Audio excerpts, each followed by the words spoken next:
Okay, so we've just come out of the pedestrian gate from the bomb dump. We've turned to our right and we've come down about 40 metres to a triangular shaped white piece of concrete which juts out onto the old perimeter track.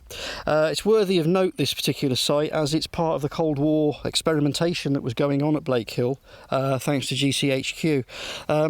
The line in the concrete that you can see, which stretches through the metal gate behind and into the woodland here, this is the northern end of the Skywave experiment.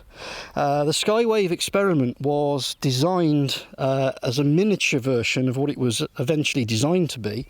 Officially, it was to look at waveforms in the North Atlantic to look at weather conditions.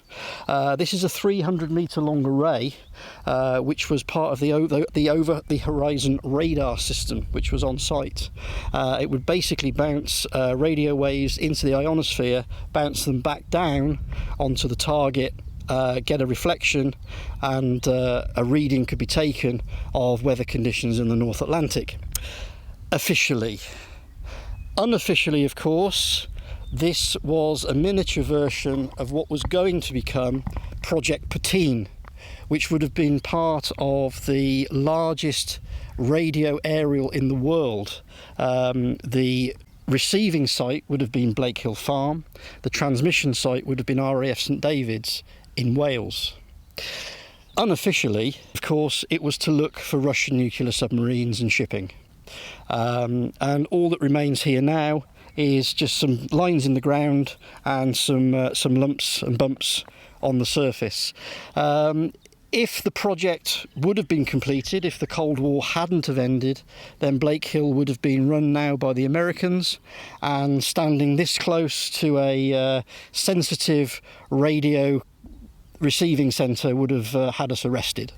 Not much to see on the ground, admittedly, but part of Blakehill's interesting past.